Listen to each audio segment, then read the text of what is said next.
You're listening to Tuesday Morning Quarterbacks with Don Carpenter and Chris Brennel.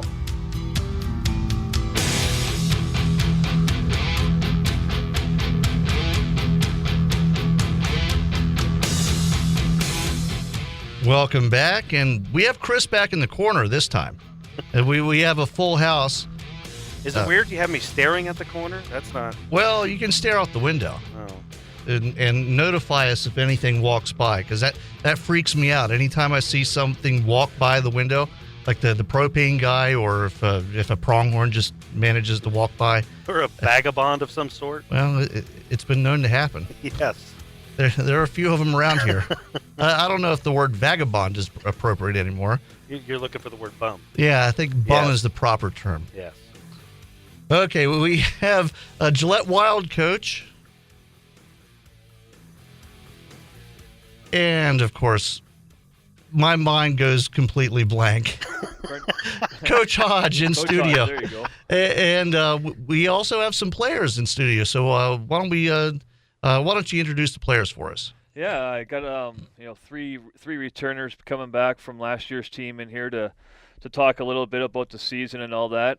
We got Kyle Truax here, Brett Kramer, and Mitch McEwen here as well. So three big guys that we're expecting a lot out of this year. We're going to be relying on them really heavily, and it's a good thing to have them back. Like I've been telling you guys before about bringing back the nucleus from last year's team was a big thing for me, and these three guys were definitely a huge part of that from last year's. It's just definitely a tremendous honor to have them back here, and looking forward to getting them going next week. Oh yeah, absolutely, and of course anybody that went to the games last year recognizes all the names. I don't know which of the players wants to take this first, but let's see. Who's okay? I guess we're just gonna push the mic back and forth. Well, we'll just leave this open for anybody that wants to answer it. As the way the season ended last year, do you feel you have unfinished business that you want to get a little bit farther in the playoffs this year, win that championship, maybe move on to the national tournament? I mean, is there a general sense of unfinished business? Yeah, I think we can use that loss in the playoffs last year as fuel. Coming in with a bunch of returners and not as many few guys, it's easy to get that team mentality of we got to go in, we're winning this year, this is our last shot, we're going to do this. Yes. Now, are all you guys? You're not all. Let's see. I guess. You're the only 20-year-old then. That's it. Yeah. Okay. So the other guys have a couple years left, but I imagine this is your last chance at junior hockey. I mean, I imagine you want to go out on top. Yeah, and going out on top's the best way to get looked at by schools. So if we're winning, I'm winning. Yeah. And so you're 95 then, right? Yeah, that's 95. Okay. I sometimes have to do the math in my head to figure out which year, which is funny because my kid was born in 96, so I should know these things. But yeah, I mean, it really is. The season went so well last year, and that final series was it was a bit heartbreaking for all the fans. I imagine for the players, you guys really wanted to move on a lot more than even we wanted you to move on. Yeah, I definitely believe that's the way they feel. I think some of them got the cat has their tongue or something right now because they're not talking. But it happens. It happens. If when I was 19 or 20, if you stuck me in front of a microphone, I probably would have had a seizure. Yeah, but we're talking hockey though. This should be easy for them, Oh. So, guys, how did it feel? You guys, you guys feel it was a tough loss last year, right? Yeah, really tough loss. Okay, well, I mean, all new coaching staff, of course. How are things going with the new staff? Well, most of us are pretty excited about the change. I think having a younger guy just out of pro we feel like he knows what we want. He knows how the game is played nowadays, and we're excited for it. Yeah, any differences in how things are going so far? I mean, are the practices different? How about the just the general mood? We'll say. It's still pretty early on. We don't Yeah. even have the full team here in town. We only have about 10 guys, but started workouts yesterday and looked pretty good. Yeah, Nothing too new. do they have the ice down yet? Not yet. No. Not yet, so- They actually they start putting it in tonight. So it takes about 10 days to get it in there with the boards and everything up. Takes about 10 days. So we're hoping to be on the ice by next Friday. Okay. Just for a quick little skate before Labor Day weekend, and then we get going basically on the 7th. I'd say that's when we're going to be full go. Yeah. I try to get ice down in my apartment. Apparently, they don't do that. Well, you know, it's you I gotta just want have. to be able to slide everywhere, into the kitchen for food, everything. It is fun, I will say. Now, I mean, you'll have ice in your parking lot in about 6 weeks, so That's don't true, worry Yeah, about it. yeah. There'll be plenty of ice. No more outdoor yoga here in a couple weeks. Well, certainly not. Which I'm sure your neighbors will appreciate. So, let's talk a little bit about the cast of players you have this year. I mean, obviously, now all the players that you have that are local are in school, so either over at Gillette College or at the high school. So we weren't able to get any of those guys in studio, but there's I mean, aside from the nucleus that we're bringing back, you guys have some new players as well, and let's talk about some of those. Yeah, we got a few new guys coming in. We're looking for some more guys, to be honest with you, to bring in as well. But right now, we're happy with the group of guys we have. I've already talked about the guys returning, but the new guys here, they'll be they're going to be relied on pretty heavily too. There's going to be a learning curve at the beginning for sure. Coming from high school hockey to junior hockey, it's a big step. Some of these kids are going to be playing against kids that are 20 years old, and some instances maybe even 21 years old, and this kid might only be 17 years old. So, Yeah. But the way I look at it though is that the ultimate goal is college after all this, and you're going to be playing against kids that are 4 or 5 years older, than you in college. So, I think it's a great opportunity for these kids to kind of understand. There's going to be a lot more, a lot stronger guys. Guys are a little bit more mature at 20 years old than you are at 17. So there's going to be a learning curve at the beginning for sure. But we're looking to, like I said, rely on these guys pretty heavily at the beginning of the year and try to, bring the young guys along as we can. And they're going to have to learn quick, because like we've been saying about our schedule, we open up against Glacier at home, and then we go out on the road and we see the top teams in the league right off the bat. We play Helena and Bozeman right off the bat. So these are the top teams that everybody's talking about are going to be, everybody's saying 1-2, but I think they're forgetting about the Gillette Wild. That's for sure. We're not, like I've said before, and I've told these guys 1,000 times. We're not taking a step back. We're going after this thing, and as a competitive guy and a guy who played the game for so long. I understand their situation. I know where they're at. They were so close last year, so close, and things fell apart at the wrong time. During a long season, times aren't always going to be good. And you try to have your times where you guys are going to kind of, have the bad times. You want to have those at the beginning of the year. You don't want to have them at the playoffs, right. And you're going into playoffs. And, you're seeing that quite a bit this year with baseball, with the Washington Nationals. They had a 10-game lead on the New York Mets, I think, and, now they're faltering, and now the Mets have got a 7-game lead on them. It's like. And I'll just have to say, and this is for Chris, with the Royals. I mean, I look at my phone yesterday and say, I think it was 3-1 Orioles. Mm-hmm. I was like, wow, I might get to rub this in Chris's face tomorrow, and they lose 8-3.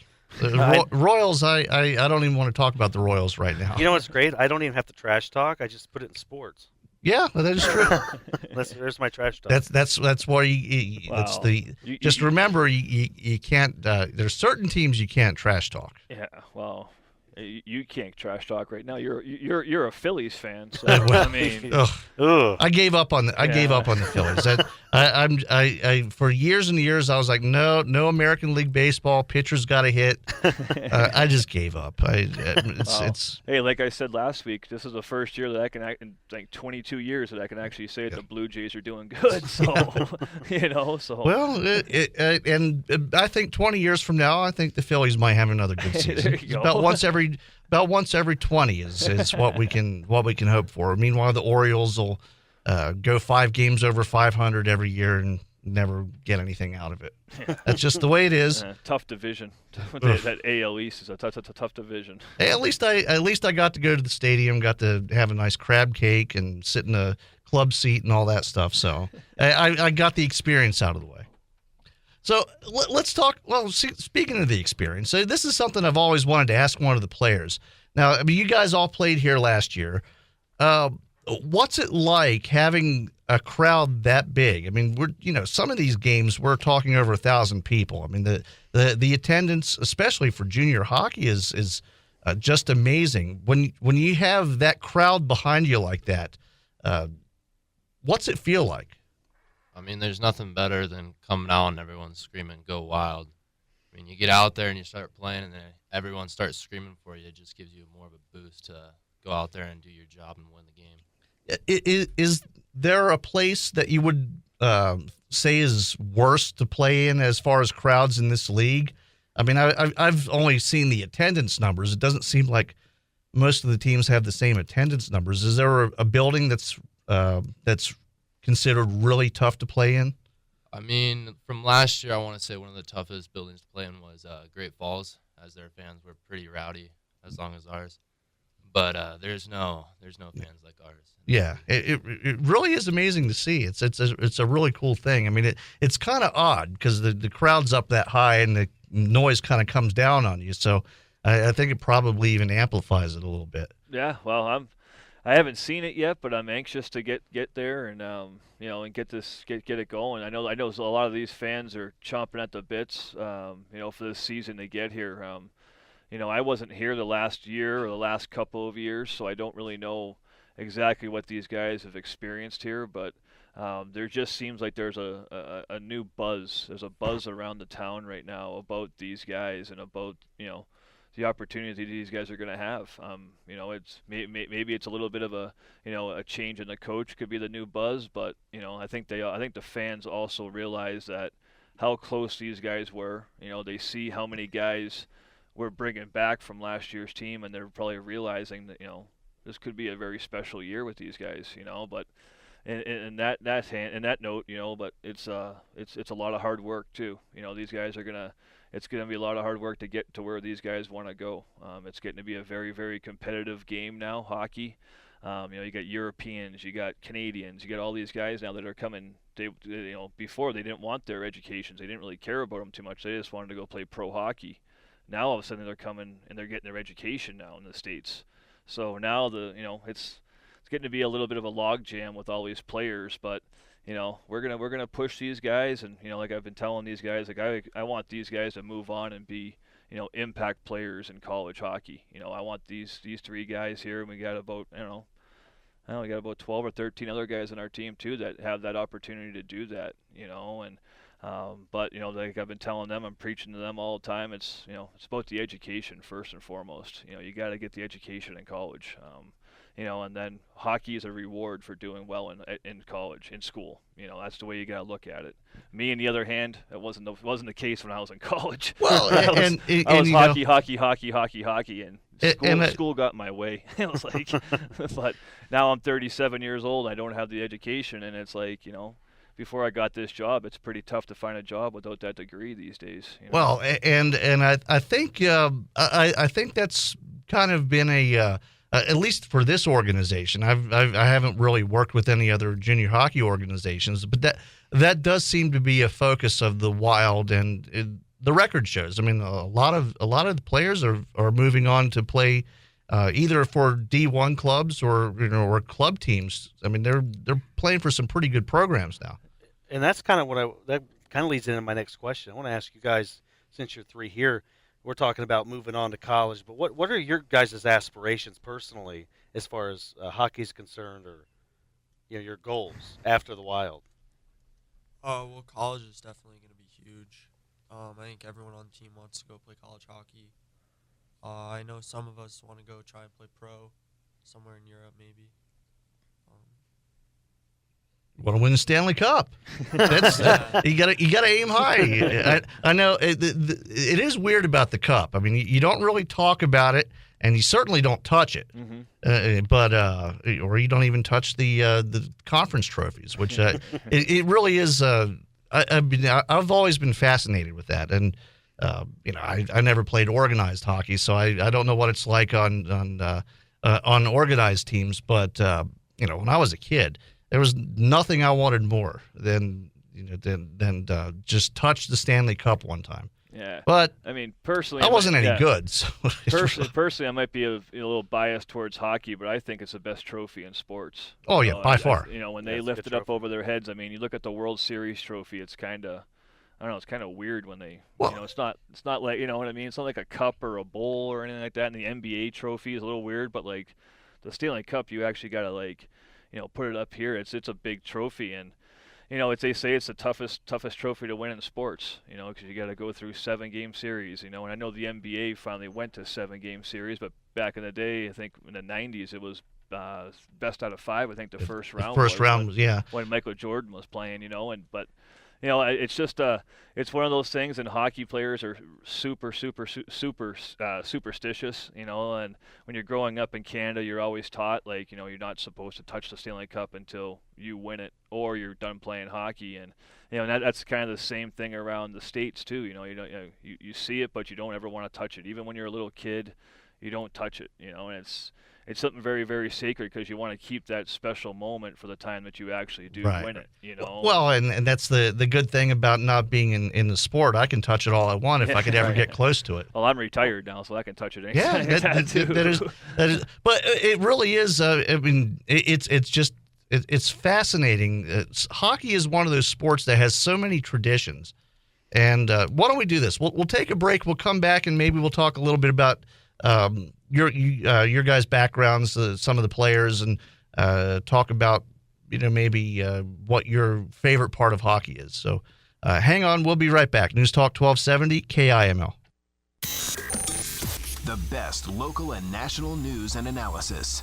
The Don Carpenter Show on News Talk 1270 KIML. You're listening to Tuesday Morning Quarterbacks with Don Carpenter and Chris Brennel.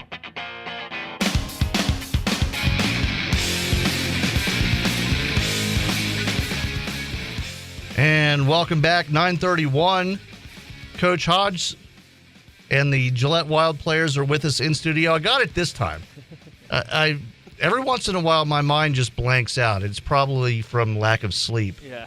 Since I usually get up at about 3 o'clock in the morning. So you forget my name every day, though. Well, that is true. That. I'd forget my own name if it weren't on my driver's license. I carry business cards to remind myself who I am. Okay, before we went to break, we were talking a little bit about the traditions in hockey, and of course the all with the Stanley Cup, and it really is fascinating stuff. But why don't we talk a little bit about some of the things you guys do in your pre-game routines? I know it was a topic of discussion during the break, but I thought it'd be kind of fun to let everybody know how you guys get ready. So we'll just kind of go, I guess, right to left here, and talk about pregame routines. What do you do to get fired up for the game? I usually wake up around 8:30, scramble some eggs and make some bacon, make some coffee. I'll sit on the couch, watch cartoons for a couple hours, then I'll take a nap.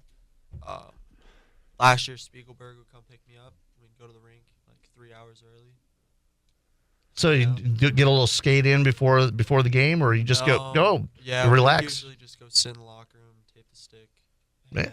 So it's you take it easy before the game. Yeah, absolutely. Yeah, so you don't waste any energy. No. That's not a bad thing to do, and And the cartoons thing, I totally get that. I still watch cartoons. I still do too. Yeah. What cartoons, like Scooby Doo or? Yeah, like Looney Tunes and Tom and Jerry.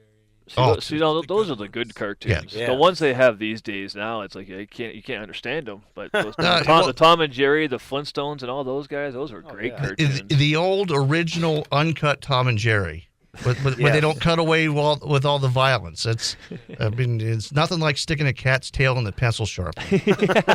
I never did, Really? and I've never harmed an animal in my life, so I grew up on that stuff. It must not be dangerous. Wile E. Coyote and all. Oh those. yeah, the Roadrunner. Yeah, those are great ones. Yeah. And now it's Family Guy. Yeah. Every night before bed, I watch Family Guy. I don't know what it is. It's pretty funny though. That's a good show. Yeah, it definitely is. Definitely. And my kid likes it, so we can share something. There I you go. don't really share a whole lot of other interests with my kid. I mean, I never liked Twilight. I don't really like country music, so it's Family Guy. Okay, so what other kinds of things are part of the pregame ceremony? Well, I mean, usually a lot of the players wait for the team tape to come in. Some of them have their own, tape, and they use those. But a lot of people just use the team tape. Like I always wait for the first roll of white, and I use the first roll of white team tape and tape my stick, and then I won't put the blade down on the ground. So you don't let the blade touch the ground once Nope. it's taped. And once it's taped, it's not touching the ground until I get on the ice. So and now, is that just a superstitious thing, or just superstitious? See, and that's the other thing about hockey players. They're almost like pitchers in baseball, where it's superstitions. I mean, you have to do things a certain way. I mean, you probably I bet you probably lace your skates up the exact same way every time. Yeah, you put on the left before the right shin pads, left before the right elbow Yeah. pad. And it's definitely a very superstitious sport, which I always thought was really cool. I mean, you notice the things the guys do, but the not letting the blade touch the ground is a new one. That is something new. But I mean, there's probably a good rationale behind that too, because I mean, you don't want to mess the tape up. Yeah, exactly. Yeah, the only way I want to mess it up is on the ice. With the puck. I would probably do the same thing. You're not going to drag it across the ground and get it all messed up in the bottom, and then you have a sticky bottom stick. Yeah, Nothing better than a beautiful tape job. Yeah, that is. I remember when I my very very short playing time. I had this one stick. I just covered the entire stick with tape. and this was the stick, and I was a goalie, so I covered the entire. I mean, I didn't play in a league, so I could do whatever I wanted with it. It didn't have to. It didn't really have to meet any kind of regulations. So I covered the entire tape with stick, and the entire stick with tape, and wrote things on it, and wrote messages to the other players. Yeah. Stuff that I can't say on the air. But yeah, I mean that was my thing. I mean, I just taped everything up. I would collect and just hoard stick tape. So okay, what else do we do? I got some different ones. Before every home game, I have to brush my hair 4 times. Well, see, I never had to do that. I even back then, I didn't have long hair. You just oil it up on occasion before the show. Yeah, that is true. That's why it's so shiny. Well, hey, you gotta have a nice shiny dome. So you brush your hair, but it's always exactly 4 times. Yep. Okay. Right to left, once each section of my head. And then I listen to music from the 1920s, usually about 30 minutes before the game. Don't know why, just always done it. Don't even know the names of the songs or the words. So is it like ragtime type music? Kind of like, yeah, a little upbeat, but I have no idea even what I'm listening to, but it calms me down. I do it. Hey, if it gets you in the mood to play, I mean, it certainly worked out for you last year. Yeah, it did work pretty well last year. Well, keep it up. Yeah, exactly. Don't move to the 30s. Keep it in the 20s. Yeah. 1920s Pandora. So, I'll have to. Now I'm gonna have to Listen to it. Yeah, I'm gonna. Let me see if I can. I didn't know there was bring it up. music back then. Yes, they had music back then. Are you sure, DC? I'm pretty sure. I don't even have Pandora on my Katy phone. Perry or Nicki Minaj, but It wasn't Oh, yeah. bad. Well, it's I'm a Lady Gaga guy, but whatever. No big deal. Doesn't surprise me. Lady Gaga and Oh, And- Kesha. Kesha. Well, Kesha. That was my first dream, to be Kesha's groupie, but it didn't work out. So I'm in radio. Well, it's probably safer that way. You probably I'm disease free too. Woo! less beatdowns from security guards. How about you, Coach Hodge? Did you have a routine? Oh, yeah. Well, I mean, I played a lot longer than these guys, so my routines changed quite a bit. But I don't know. It's kind of this. I kind of had the same thing as Brett did a little bit. Just making sure I had a real nice tape job on my stick. I mean, I didn't have it. I mean, it touched the ground. I didn't really care, but but it was kind of weird because it's like a type of thing where if you play a really good game one day, you do the same exact routine you did for the next game.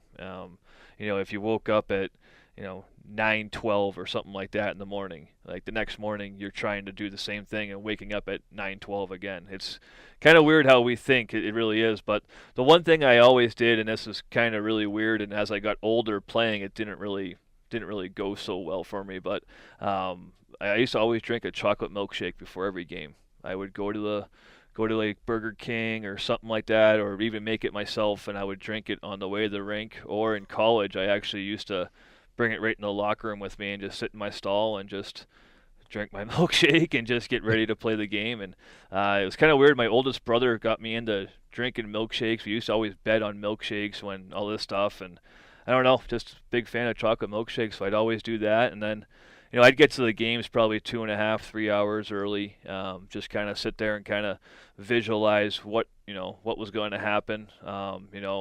Sometimes I just close my eyes and just like picture the other team's logo and just get that fiery motivation in me of, trying to, I want to beat them. I don't, this isn't a joke anymore. Like, this is serious. This is game time. Practice, you can kind of joke and have fun, but there's a different feeling when you get to a game. It's just like, you wear your suit and your ties, you're looking nice going there. It's like a professional atmosphere, and it's just a different feeling from, and it's just one day too. I mean, it's like, we practice on a Thursday, it's fun, and then all of a sudden Friday, it's just a different feeling. It's like, it's game day, and I'm sure a lot of the NFL and baseball players and all the professional athletes, they understand that. I mean, it's just a different overall feeling on a game day. And it's just I did the same thing as them. I'd put my left shin pad on first before my right one. But if I played a bad game, the next day I would do the right knee pad first and then the left knee pad. Because I feel like you have to change it up. If you stay in the same kind of routine, it just feels like in your head, it's like a mind thing where it's like, oh, well, I'm doing the same thing, but I'm still playing bad. So it's like change something up, and maybe you play a better game, or maybe you don't. Well, it's a risk you got to take. Here's the thing. I mean, I can definitely see this. If something's not going right, you have to change something in your routine, and that's what you think of. You think of put the shin pads on opposite, or lace the skates differently, or tape in a different direction, tape clockwise instead of counterclockwise. Yeah, I can see that. Yeah, I mean, it's definitely, when they tell you that hockey is about 95% mental, it really is. Oh yeah. I mean, it really is. I mean, it's all up here, and you got to control it. You got to control your mind, and you got to control it's a lot of things you got to do. For to be a hockey player, you got to be physically fit, obviously, but it's a big mind game. It really is. Like, you got to keep your mind. They always say, like, don't get too high on wins and don't get too low on losses. You got to kind of keep that even keel.